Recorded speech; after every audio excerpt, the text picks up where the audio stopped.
So a very warm and sunny welcome to everybody. It's a glorious day and very fitting, I think, for the theme of the radiant quality of loving kindness. Because one of the similes for loving kindness, or for Metta bhavana, is that it shines impartially like the sun on all beings equally, without omitting any living being. It even shines on this beautiful planet Earth.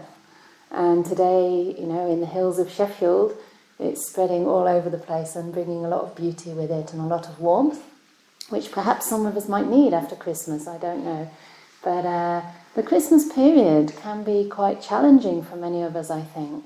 We're with people that we love quite often, or some of us might find that we are alone and feeling that loneliness. And yet sometimes it can be a little bit difficult at the same time, bringing up many old habits and patterns, and maybe some of the wounds we have in relationship, especially with our families, with the closest people to us. Sometimes it's the hardest to be around them.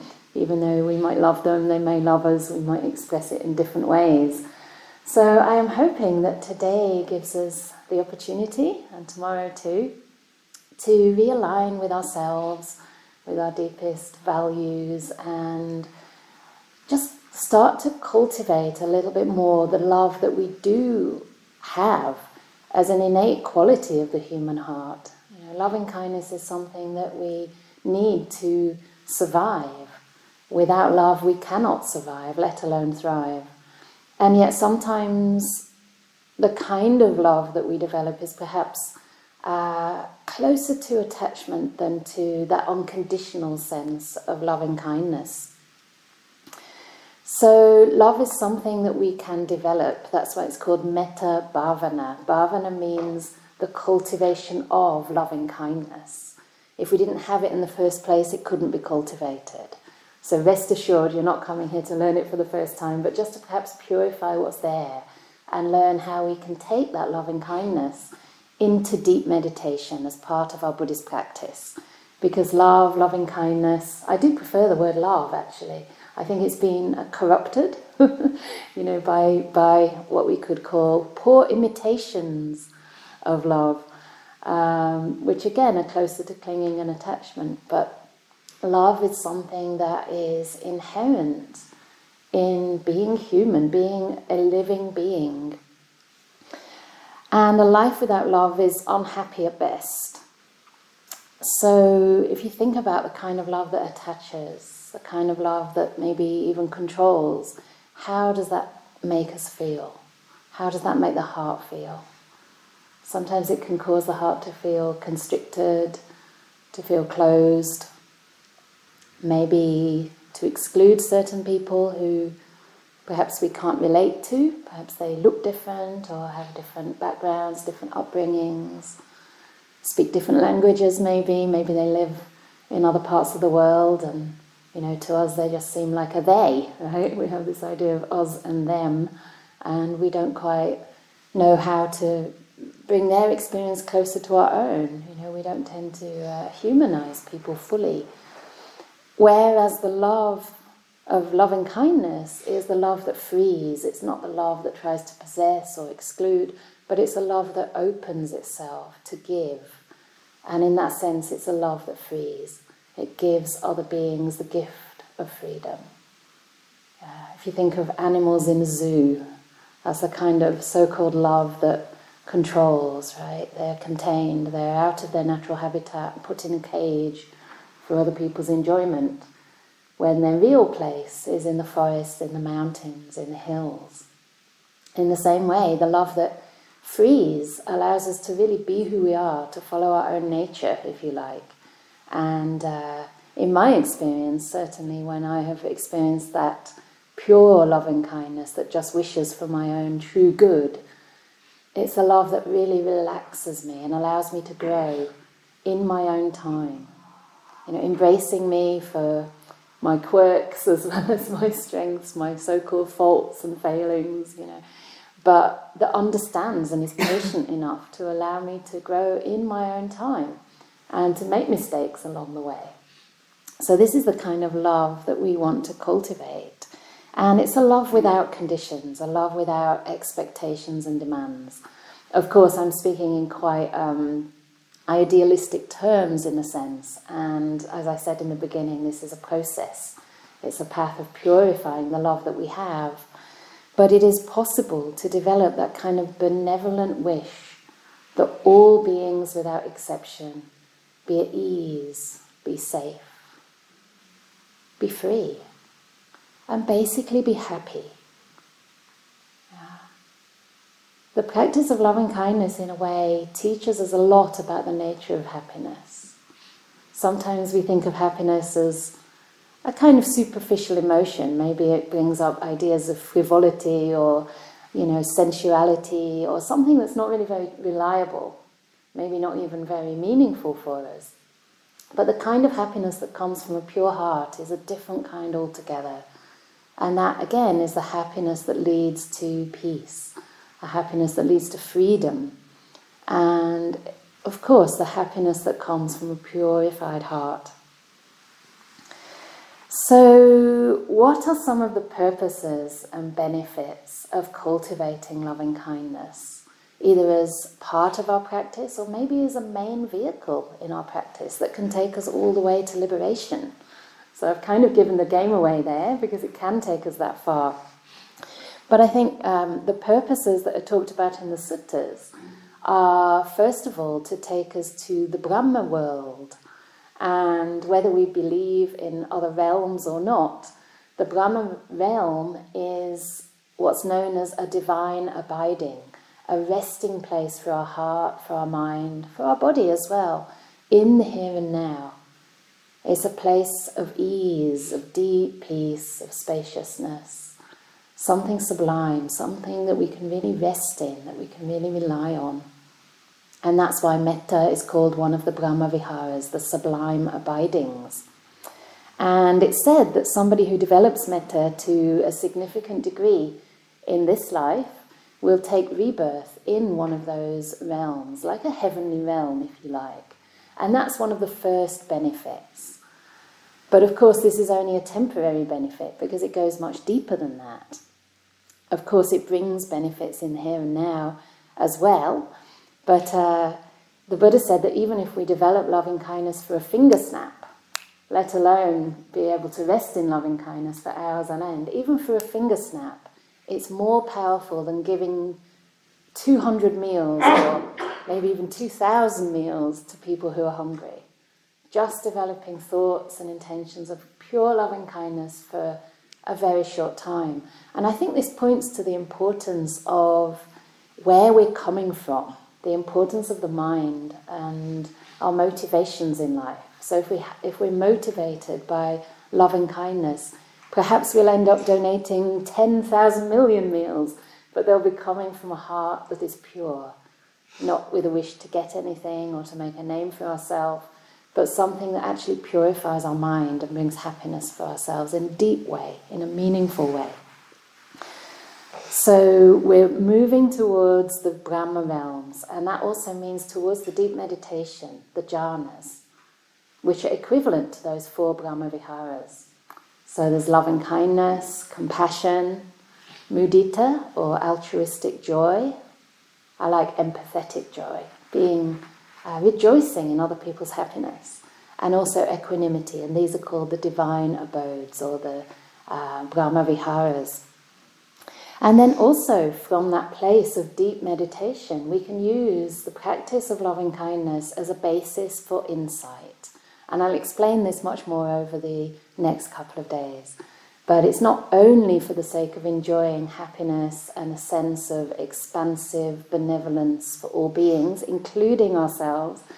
It's also for the purpose of seeing deeply into the way things are. So the Buddha said again and again in the suttas, that samadhi is the cause for seeing things as they are. Samadhi paccaya yatha bhuta jnana dassana. Seeing things as they truly are, not as we think they are. So this means being able to notice the impermanence, the suffering, and the non-self nature of existence, of our experience in this body and mind. And these are the kind of insights that free at a much deeper level. So loving kindness is at the heart of the Buddha's practice, and I'm going to describe how it runs throughout the whole of the Eightfold Path. Sometimes people wonder where loving kindness is really spoken about as part of the Eightfold Path. How many people here even know what the Eightfold Path is, as taught by the Buddha? Yes? Quite a few of you. That's fantastic. Wonderful. Yeah, so I'll go through it, but there are basically 8 factors that all sort of feed into one another. They reinforce the other in a sort of sequential way, but they also loop back around each other. So as one is strengthened, the others naturally gain power and gain clarity. So the specific ways that metta comes into the Eightfold Path are very interesting. And as I say, run throughout it. So the Eightfold Path begins with right view.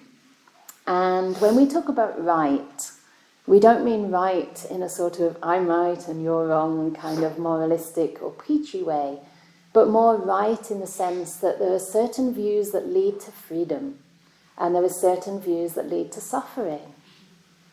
So it's helpful, I feel, even at the level of ordinary views and perspectives we hold in life, to ask ourselves, is this view actually leading to more love? Or is it leading to irritation? Is it leading to a sense of self and other? Or is it actually starting to dissolve those boundaries a little bit? So right view in the context of loving kindness is seeing beings, understanding our experience as a universal one. Understanding that there is suffering and a cause of suffering, and that cause and that suffering that we experience as a result is universal. It's not limited to one gender, to one race, to one group of people, or even to one particular group of beings. Right? Animals also suffer through greed, hate, and delusion, and the same for human beings. So right view helps us to understand that whatever we're going through is part and parcel of being born, of being alive.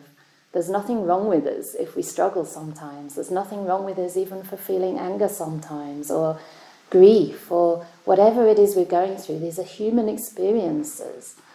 And yet there's a way to respond to them that brings more freedom. There's a way to view them, first of all, that brings more freedom. And one of those views is to understand that these are universal. We don't need to lock ourselves in our own sort of isolated bubble and feel that we're so different from anybody else. Or equally that others are different from us. You know, what somebody's going through right now could be us. One decision that we make, one phone call that we receive could be a massive change of life for us. We don't need to talk about things like climate change. It's so unpredictable. We may think it's something that's happening or impacting other parts of the world right now, but it could happen here, and it will happen, and it does happen wherever we are. And it impacts our choices in life. So having this perspective on life really helps to start dissolving some of those barriers. And metta is known as sima sambeda, that which dissolves the boundaries between ourselves and others. And I would also say that it's something that dissolves the boundaries we erect in our own hearts towards ourselves. Yeah. Loving kindness has to be universal, so it always includes ourselves. And yet there are parts of ourselves that we reject. There are parts of ourselves that we stigmatize. Maybe experiences from the past, maybe particular ways we show up, particular patterns we get into, ways of behaviour, and we feel ashamed. We kind of try and push it underground. So another part of right view is understanding conditionality, cause and effect. That there's no essence to a person that is unchangeable, that's going to be there forever. Right? It's not that this is how I am and I can never change. There's no possibility for me to behave in a different way or to regard myself with more kindness. There's always that possibility. And whatever we've experienced, however we show up, is conditioned by things that went before. by our particular family background or the way society's treated us, sometimes due to nothing that's, no particular quality that we have, but just, our gender or our sexual orientation, our race. And so, in a way, understanding cause and effect starts to diminish this sort of solidified sense of self that we carry around with us, and that also creates a lot of suffering for us. And once we understand that, people are conditioned, people are subject to the conditions that work upon them in a way, we stop judging others so harshly. We stop judging ourselves so harshly. And this also opens up the field of love, compassion, forgiveness, more gentleness, more patience. And these are all associated qualities of love and kindness. Love is always very patient because that understanding is present within it, within loving kindness. Love carries within it a certain wisdom that understands. And that becomes very powerful, a very powerful way to regard other people, to regard ourselves, and to give ourselves space to grow again. And so from right view, from having this view that we're basically all in this together, and we feel happier, our hearts are freer, more spacious, more light, when we can include other beings in our circle, if you like, when we stop excluding the difficult parts of life or the people we find difficult and actually extend our loving kindness to them. It doesn't mean that we have to hang out with people who are bad for us, right? It doesn't mean that we stay in abusive relationships. Because we have loving kindness for ourselves as well, and we know where our own benefit lies, so we can start making wise choices.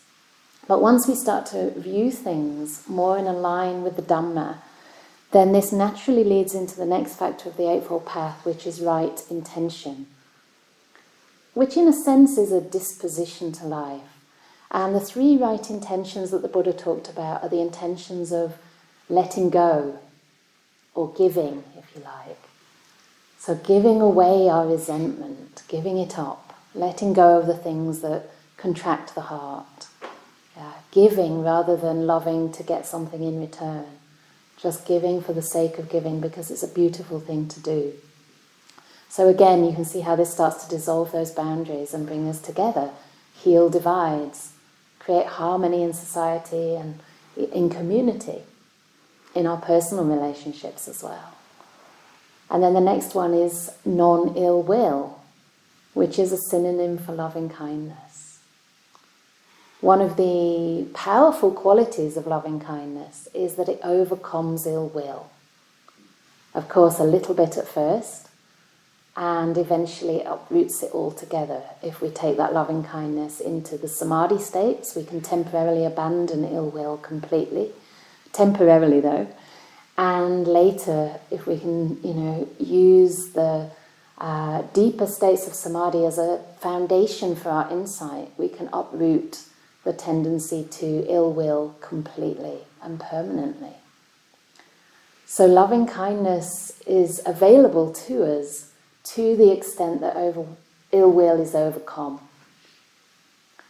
To the extent that those afflictive states of ill will, anger, jealousy, resentment are present, loving kindness is restricted. And we can start to experience this directly. The more we develop loving kindness, the more difficult it becomes to even have a thought of ill will, because the two things cannot coexist. And loving kindness also overcomes fear, which is also, if you think of it, partly based on ill will, or very, very close. We're afraid of things we don't like. We don't also like the feeling of fear or anxiety. We tend to have aversion towards it. We contract against it. And loving kindness helps to soften that fear, that anxiety as well. And then the last of the right intentions is non-cruelty, or in the positive aspect, gentleness, which can also again include patience, forgiveness, kindness. Yeah, that sense of tenderness, of not wanting to create more harm. When we understand that beings are already suffering, then the last thing we want to do is inflict harm. We're a lot more careful about the way we speak. Maybe in much less harsh tones. If we understand that somebody's maybe just been through a bereavement, for example, we're less likely to be cruel. We're more likely to be very careful, very sensitive and gentle with that person. And these attitudes, these intentions start to shape the way we behave. So the next factors in the Eightfold Path are around right speech, right action and right livelihood. And this is basically where our ethical conduct starts to come into play. So from a motivation of loving kindness, of non-ill will, of kindness, compassion, letting go, giving, our actions of body and speech are more likely to be for the benefit of others rather than for the harm. Yeah. I'm sure you've noticed when you wake up on the wrong side of bed and you're feeling a bit agitated, you have to be a lot more careful. It's more likely you'll break into unwholesome speech. And sometimes it's just because we're tired, right? So if we're more kind to ourselves, I have to do this too. Go to bed earlier. Don't get exhausted. Don't hang out too long with people who irritate you, right? Then you're more likely to be patient the next day. You've rested well, you've got more resources, you're more resilient to challenges that come along the way, and a lot more patient with the people who are likely to, trigger your reactions, right? So keeping this kind of loving kindness in the background as an attitude to life really starts to influence the way we speak, the way we behave towards others. We start to be a lot more generous, a lot more forgiving. Maybe think about others a bit more, make them a cup of tea, do the vacuuming. That's something I did when I left my family this time. I thought, what can I do that's actually going to help them rather than just eat all their food? And together with Samaneri Upachala, who's sitting over there, we decided to vacuum the house, to a bit of resistance in the beginning. You don't need to do that. No. It's like, no, we really want to do that. It will make us happy. So with a bit of gusto, we cleaned everything up and made us feel really happy. So this is from a heart of loving kindness. We can do little things. We don't have to change the world. And then, as a consequence of having some virtue in our life, we start to develop what is called right effort or right endeavour. My teacher Ajahn Brahm prefers right endeavour, and I think it's a beautiful translation, because effort implies that it's coming from kind of a self, right, and that we have to really sweat in order to develop what's wholesome. But endeavour is more like an aim, something that we're really aiming towards, and the sort of direction in which we put our energy. And the right endeavour is basically to prevent the unwholesome states of mind coming in and not to feed them, not to entertain them, if you like. You know how we can just kind of get a negative thought and then it goes into the next negative thought and the next one, and then we start to think, okay, I'm going to have to tell this person what I'm thinking because I'm certain that I'm right. And then it goes into conflict, etc., and the whole thing becomes a big mess. And that's because we've entertained these unwholesome thoughts. We haven't actually recognised them in the beginning as something to beware of, if you like, something not to feed. So preventing them coming in and then not entertaining them, not allowing them to kind of fester in the mind. And on the positive side, we try to cultivate wholesome states. We let them in, we entertain them, we say, welcome, this is a beautiful quality. Sometimes it starts off very subtly.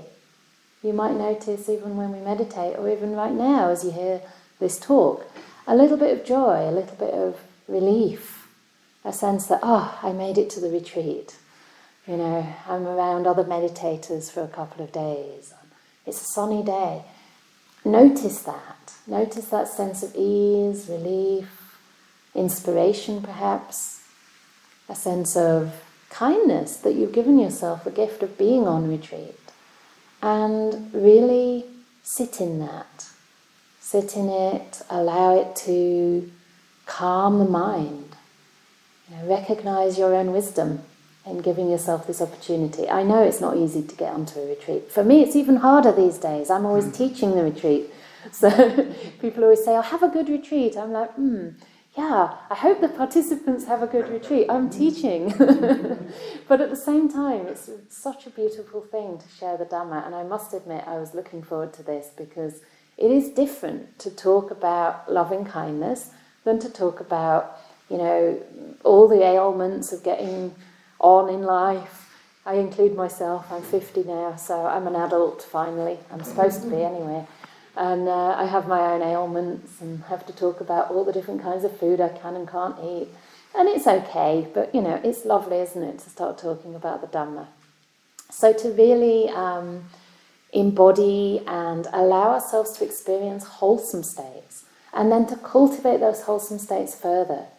Again, I spoke about bhavana. We have a measure of loving kindness, a measure of wisdom already as a human being. We have our faculties intact. We have the capacity to love, the capacity to live in harmony. It's really a miracle to me that you can have a group of people in one place who may not all know each other, and they cooperate so beautifully.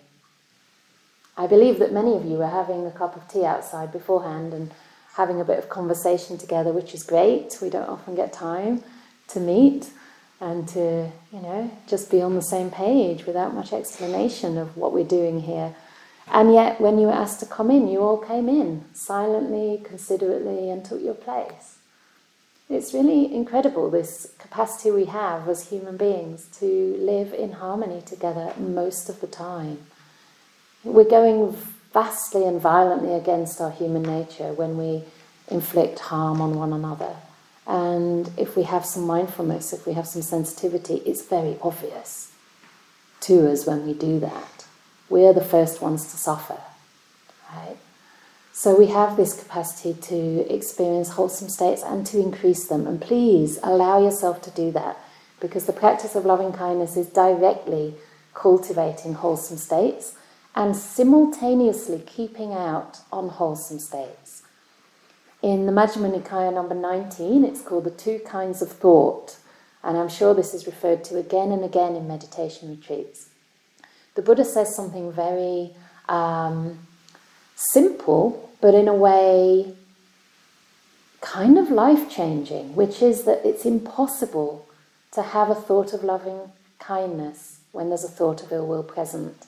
And it's impossible, conversely, to have a thought of ill will when thoughts of loving kindness are present in the mind. So even if all you do in the next 2 days is repeat the phrases of loving kindness, may I be happy, or may all beings be happy, may I be safe, may I be free. If that's all you do, you're purifying the mind from unwholesome states. My teacher sometimes says, fake it until you make it. So don't look for the bliss. The bliss starts subtly. It starts with a feeling of ease and peace. Maybe you don't even get to the ease and peace. That's okay as well, as long as you're continuing to plant the seeds for loving kindness to arise. And it may arise as a feeling, it may not. Ajahn Chah said, what many think of as love, is actually just a pleasant feeling. So there's not necessarily any merit in simply having a pleasant feeling. But when it's backed by true intentions of loving kindness, that's what we mean by may I be happy. It's an intention. It's not a craving, it's an intention. It's a wish for ourselves. It's offering ourselves these gifts of blessings, if you like. Blessing ourselves, sharing those blessings with other beings. When we have those beautiful, wholesome thoughts, we're strengthening the intention of loving kindness. And you'll start to find that in your daily life, you will actually have those thoughts coming up just as you most need them. Perhaps sometimes interrupting unwholesome ways of thought, and sometimes as genuine feelings, genuine attitudes and perspectives on a situation or, on your life or towards another person. So this is what we mean by right effort, and loving kindness is a very powerful way to cultivate that. And then this feeds into the way that we're aware, the next factor of the path, the right mindfulness. And at this point, because we've been practicing loving kindness, I really think we need to change the word mindfulness to kindfulness. This is Ajahn Brahm, my teacher's brainwave, to coin the term kindfulness instead of mindfulness. I don't know how it came about exactly. I think it was one of the German monks who first translated the word mindfulness for samasati. They first coined this term mindfulness, and also, maybe not mindfulness, I think it was bare awareness. Have you heard of the term bare awareness? So they made a typo. They spelt it B-A-R-E, but it was meant to be B-E-A-R. Because the idea of bare awareness, it was meant to signify the kind of awareness that is free from hindrances. So a very objective, non-judgmental quality of open awareness that doesn't judge, that doesn't condemn, and that naturally carries a sense of loving kindness with it. But it's kind of been, because most of us are not at the stage where we have no hindrances in our meditation, are we? I don't know, most of the time there might be some hindrances there. So, or at least some of the time, unless you're very close to deep samadhi, most of the time. And we're not measuring, by the way. So, basically, bare awareness is sometimes misunderstood, and we think we're being objectively aware, whereas actually we're bringing in all our conditioned tendencies into the way that we're aware. So the awareness is not really neutral or passive at all. It can be a little bit tense, or it can be tinged with a self-critical attitude. Anyone relate to that? I mean, I think for most of us it may always be the case, but we can't really know that until we experience something different. So by adding that kindness, it's almost like a antiviral against the poison of ill will, against that little bit of negativity or fault-finding that is inherent in a sense. It's become embedded like a kind of automatic thing into our awareness. So when we start having more softness, more gentleness, more openness as an attitude towards whatever we're aware of, then the awareness starts to become B-E-A-R awareness, or kindfulness. So bear means cuddly bear, if you haven't realised that. We don't have any here, do we? Do we not have any teddy bears? Because that can be... Oh yeah, we have one at the back. So this is an Ajahn Brahm disciple, and the bear actually took ordination a while ago. I think she's a novice, right? Novice nun, so novice bear. So the awareness starts to change in its quality.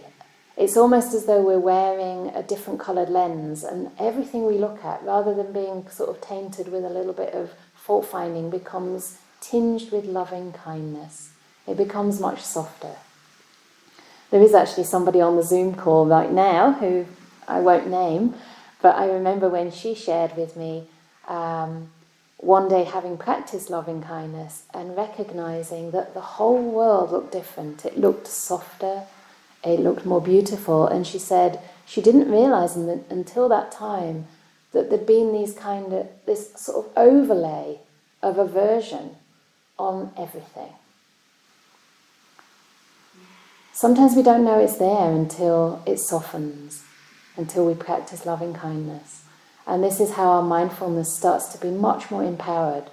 The Buddha said that mindfulness, true mindfulness, samasati, is the mindfulness that arises when the hindrances of ill will, greed or sensory desire, sloth and torpor, restlessness and doubt, when these hindrances are restrained, then the mindfulness is right mindfulness. So loving kindness helps overcome these hindrances from the very beginning, so that our awareness is actually able to show us a more accurate version of reality. What we see is actually closer to the truth. And then finally this leads to right samadhi, sama samadhi. Samadhi is basically a continuity of awareness. It's sustained awareness to the point that the hindrances disappear completely and we're able to unify with the object. So we get immersed in a particular object, in this case loving kindness. So the samadhi, or the stillness, the deep sense of inner peace, serenity, calm, that arises through the practice of loving kindness is a very beautiful experience of samadhi, and one that's characterized by a lot of happiness, even early on in the process. So that's one of the qualities of the practice of loving kindness, is that it has this natural sense of happiness along with it. As I said, loving kindness is not only a feeling. We can't always measure how much loving kindness is present by the way we feel, and yet it does tend to be associated with feelings of warmth, feelings of spaciousness, of ease, and of piti sukha, rapture and bliss, happiness, deep inner happiness that's born of the purified mind. Does it feel good to have anger in the mind? Can we be happy and also feel angry at the same time? Probably not. Probably not. Perhaps the best case would be if the anger is repressed and we just feel kind of numb, right? But that's not happiness either.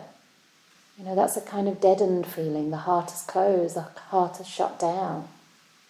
But as that ill will starts to be overcome, starts to become purified, or I use the word purified a lot this morning, which I don't always use, but as we start to, let's say, pacify and uproot the tendency to ill will, more love, more happiness is naturally available to us.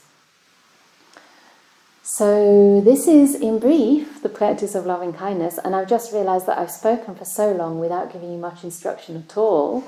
So, because I just think it's so helpful to learn the scope of the practice of loving kindness, rather than to think of it as something to just tag on at the end of your practice, or something that's just a feel-good meditation, or something that you do if you're not really very good at the real thing. Loving kindness is part and parcel of every practice, and I really want to encourage you in the next 2 days to make it a priority of your life. I have a feeling that's why there were so many of you here, and so many of you online as well. I believe there were quite a few on the wait list that didn't get in, and I'm pretty sure it's to do with theme. So we all need a bit more love in our lives. So let's have a short break, maybe for 5 minutes. You can stretch or change your posture or take a toilet break if you wish, and then we'll do some meditation, and I'll talk a bit more about the how-to at the beginning of that. Okay, thank you.